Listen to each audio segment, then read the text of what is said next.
How's it going, guys? Today we're reviewing the railguns, or one of the railguns from KWC, also Cybergun. These didn't come into the country, just clarifying that these are 1 joule. They're usually 1.1, but these are the 1 joule versions. They've been downgraded. This is the full silver one with the wood grips. These are very, very similar to the 100th anniversary editions. The box, as you can see, the box is quite fancy. The pistol's full metal. You get loads of information on the box. The pistol's full metal. You get about 50 meters out of it. It's about 1 kilo. The length of it is 22 centimeters, and the mag capacity is 17 BBs. There are all the information you need to know and statistics about the pistol. And that the fact that it has some nice trademarks, as its partnership with Cybergun, or KWC with Cybergun, it has some nice trademarks.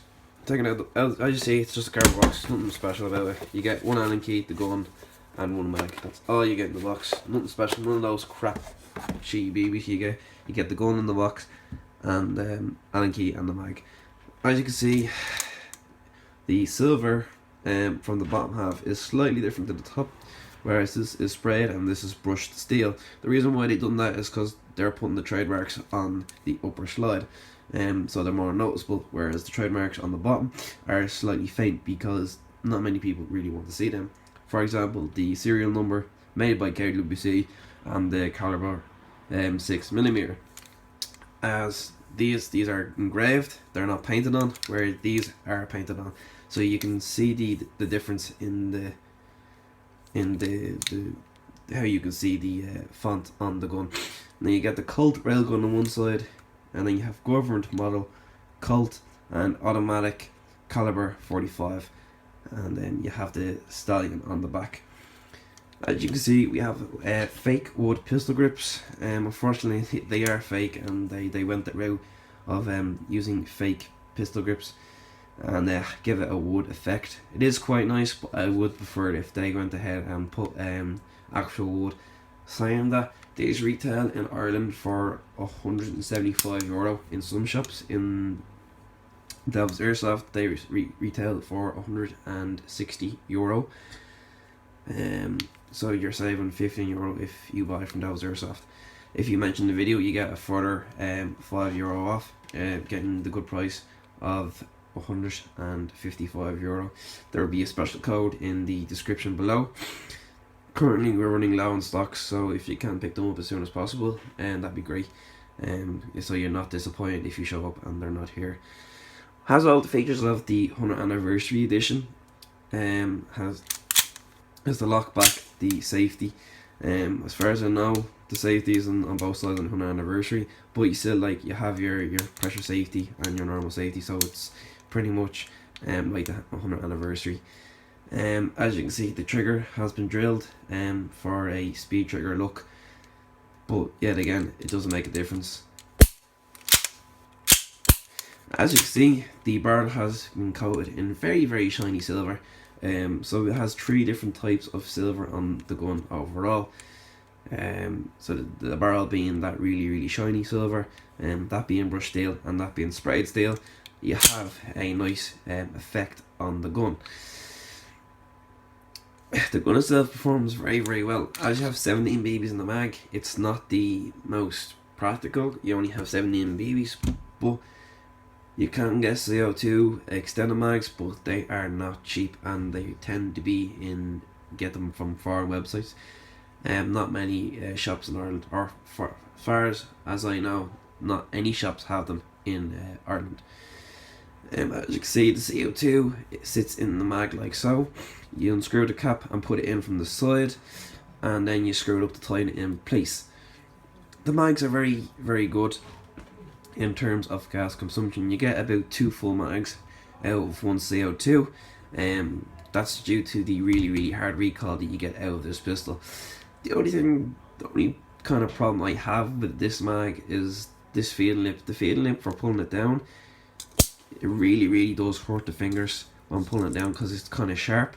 Because you have to load the BB from the bottom. Because what tends to happen, if you load the BB from the top, the plastic nozzle breaks or feeding lip or whatever you want to call it, breaks due to the forcing the BBs in here. So that's why they did this and used to feed the BBs from the bottom, which is in good in terms where you get the BBs stacked nice and evenly, so you don't get one BB, two BB all up to one side and get this really awkward pattern.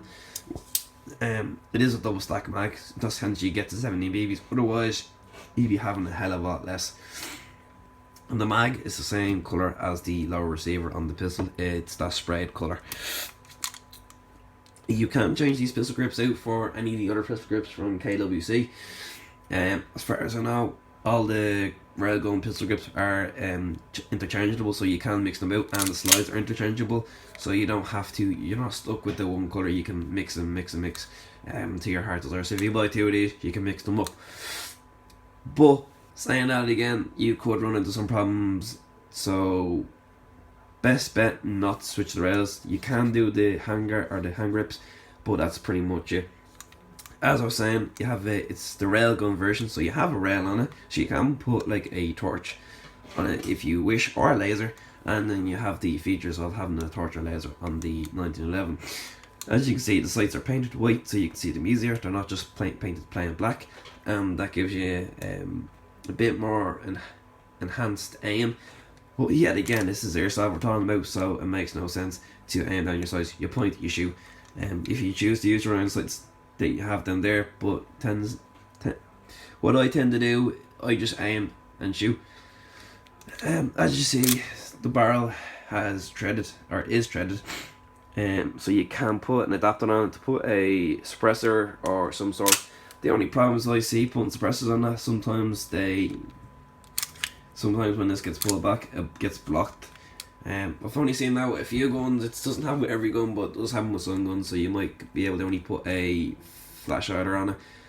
It's not a massive issue. Like, I'd leave the gun like this, as it just looks perfect the way it is. I don't think putting a suppressor or anything on the end of it would benefit in any way whatsoever. So as I said, you have your safety, you have your mag release, and then you have your normal safety. That's your pressure safety, and then you have your speed lock trigger, and then you have the bolt lock back.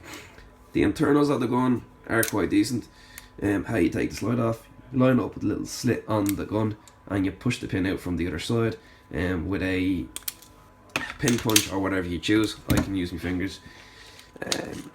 Actually, it's just a standard, and it's the same as the KWC 100th anniversary, but you have the silver barrel, which is kind of cool. And then you have your hop-up adjustment. Your hop-up adjustment is right there, and it's just a little wheel. It is very effective, and does give, as it says, 50 meters in the box. It'll give an extra 10 meters if you just hop it perfectly, and then you have about a 60 meter firing pistol, which is fantastic. For me, the range doesn't really bother me because I play CQB, but it is a great gun overall. There's not much more to say. It's a great gun. It's CO2, shoots at the 1 joule mark, 0.99. It drops down after about 5 shots, drop down to about 0.95 of a joule, but it still keeps consistency, and it's a very good pistol. We're gonna head over to the Chrono Test, and we're gonna chrono it. That way you can see what chrono's at. That's been the review on the Colt Silver Edition railguns. If you'd like to see more or ask any questions, please comment below, and or send a message to my page, and I'll reply back as soon as I can. This has been the review of the Colt railgun 1911. Thanks for watching, and peace.